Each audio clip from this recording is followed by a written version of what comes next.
Azatlyk radiosi 65 ýaşady. 65 ýyl mundan odal Stalinçi rejimiň bir taraply propaganda hasynda ýaşaýan adamlara alternativ habarlar ýetirmek ideýasyny gollanlar we azatlygyň türkmen diline gepleşikleriniň göz başynda duranlar ýatlananyna odaly ýuridik kılımlaryň doktory Amanberdi Murat ýada düşýär.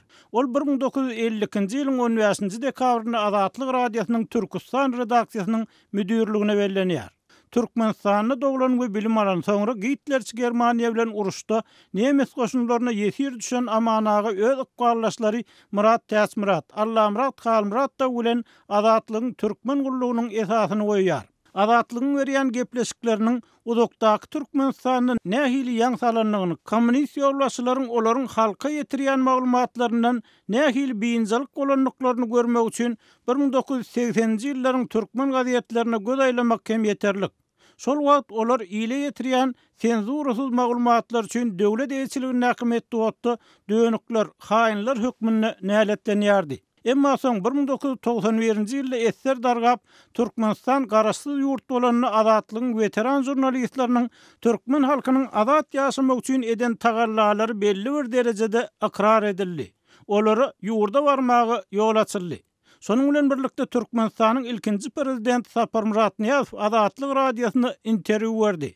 Hatta Türkmenistanyň hökümeti 95-nji ýylyň noýabryna Azatlyk radiosynyň Türkmenistanyny öz edarasyna açmagyna hem resmi taýdan ruhsat berdi. Emma bu ruhsat hiç wagt kagaz ýüzünden iş ýüzüne geçmedi.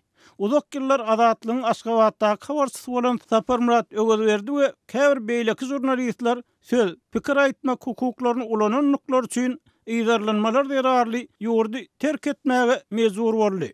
Azatlygyň garaşsyzlyk ýyllarynaky işi we ýyzarlanmalar ýurt garaşsyzlygyndan ultama eden Amanberdi Murat, Murat Täsmirat dagyny hem gaty gynanlardy. Mysal üçin Amanberdi Murat Türkmenistanyň garaşsyzlygynyň 10 ýyllyk bellenýän günlerini jurnalist Nazar Hudaýberdi bilen söhbetdeşlikde ýene bir 10 ýylyň ýitirilenligini aýtdy. Kımmatly 10 ýyl wagtymyzy gaýbetdik. Bu dogry däl. Daşardan maslahat bermek kyn we tezebek daňsat. İçinde ýagdaýy bilýäs. Emma bu taýda bir jemgyýetçilik, guramaşok jemgyýetçilik pikiri ýok. Mesele şunda. İşte bogup oturýarlar. Men ýene de bir söz aýtmak isleýän. Ýol başçylar ýerlerip. Bu ýolundan gaýdyň, halka garşy däl, halk bilen beraber çykar ýol tapmagy çalışmalar geljek üçin. Azatlyk radiosynyň Murat Täsmirat dagdan soňky işgärleriniň arasynda garaşsyzlyk ýyllaryny dinleýijiler dürli ýyllarda azatlyga ýol başçylyk eden Muhammed Zerif Nazaryň, Nazaryň atlaryny has köp eşitdiler. Zerif Nazar azatlygyň Türkmenistana baryp ýurdun prezidentinden interwýu alan ilkinji we häzirlikçe soňky jurnalist bolup galýar. Zerif Nazaryň azatlyga ýol başçylyk eden ýyllarynda türkmen diline efire berilýän original gepleşikleriň wagty 1,5 sagata çenli köpeldirildi. Emma türkmen häkimetler Türkmenistanyny barha dinleýijisi köpelýän azatlygyň jurnalistlaryny ýyzarlamagy, ýanamagy goýmadylar. Netijede Halmrat Kılıçdurdy, Rahim Esenow, Asrul Bayriyev, Döwlet Murat Ýazguliýew, Osman Hagalliýew ýaly odal habarçylarymyz ýygyderli ýanarly. Azatlygyň häzir habarçysy Sultan Asilova bolsa bir näçe gezek haýbat atyldy. Şoň bilen birlikde Azatlyk radiosy bilen hyzmatdaşlyk eden Oğul Sapar Muradowa türkmen türmesinde helak boldy. Sapar Mehmet Nepesguliýew bolsa häzir hem türmede otur. Bugün 65 ýaşyny belleýän Azatlyk radiosy häzirdiňe radio däl.